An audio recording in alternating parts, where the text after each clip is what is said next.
anymore. It's almost just pointless. It's an exercise in futility, because the transparency of information is so broad and so easily accessible. To believe that you in any way are the gatekeeper around, information is a little bit foolish.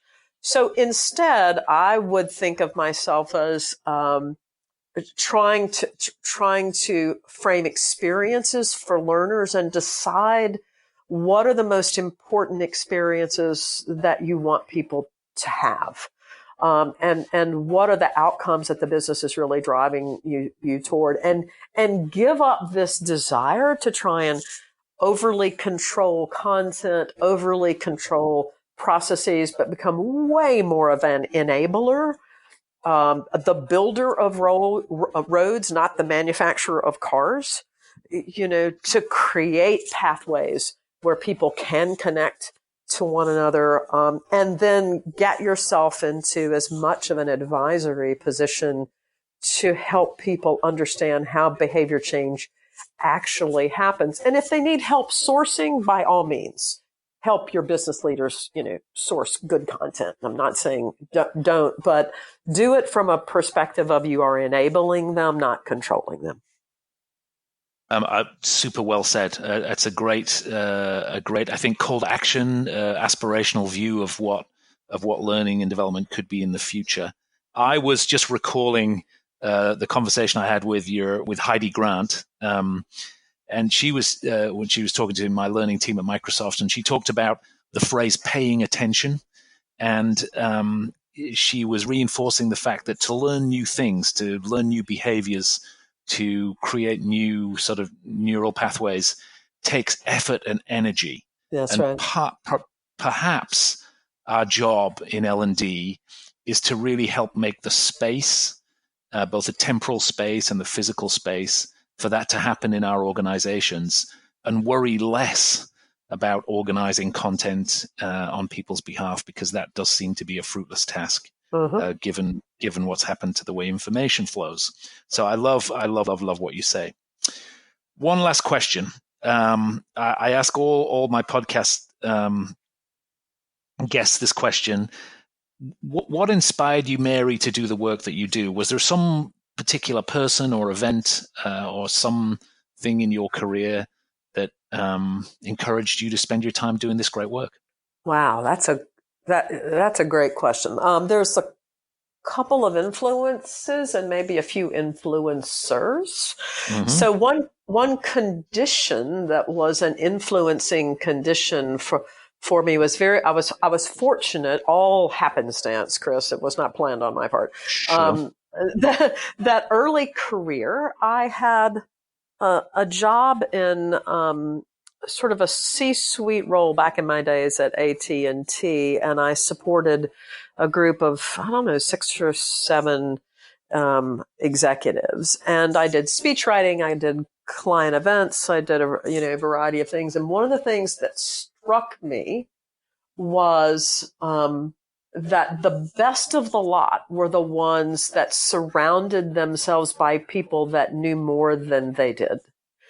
And that these extraordinary leaders, the ones that were truly extraordinary, were not the ones that knew everything. They were the ones that knew how to access people who knew more than they did to enable them to make really the most informed decisions that they could. And it was, I can tell you from a consulting standpoint, it lowered that sense of you have to know everything when you go in to see an executive. I mean, my gosh, quite the opposite. It's the value of digging into the conversation to figure out what needs to be solved. So I'd say one influence that I had early on was seeing very successful people and the need to surround themselves by people who were continuous learners, and that these leaders themselves were continuous learners. That was one. And then a second piece in my career was I spent a long time in the world of sales, either sales training, sales management, direct sales, sales operations, all of the sort of surrounding functions.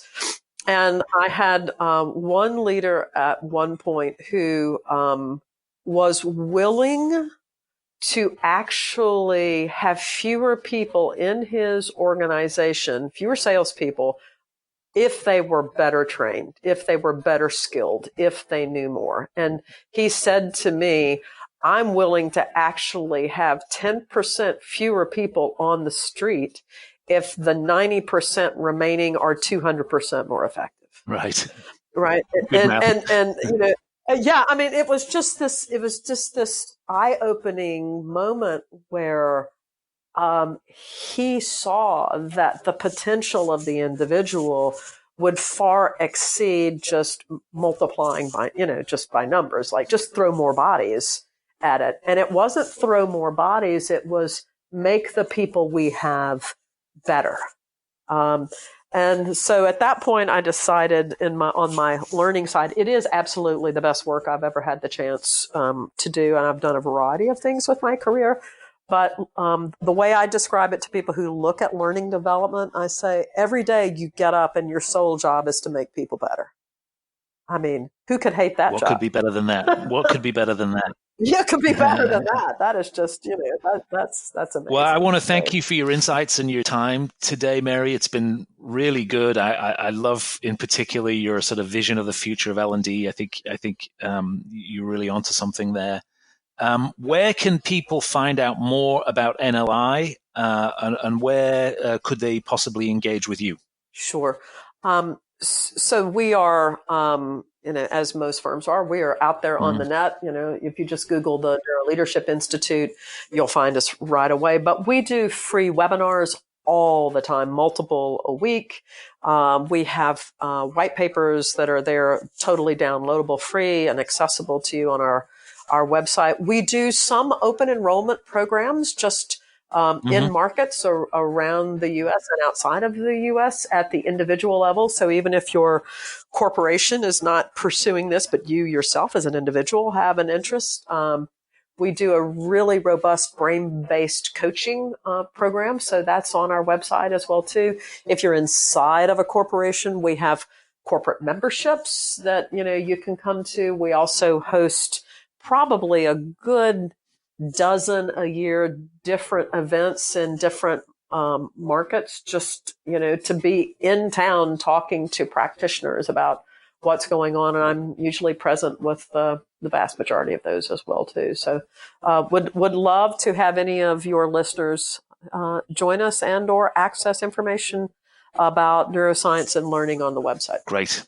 Mary, thank you so much for your time, and hopefully we'll have you back to share more of your learnings at some point in the future. I would love to do that. Thank you, Chris. It's always good to spend time with you.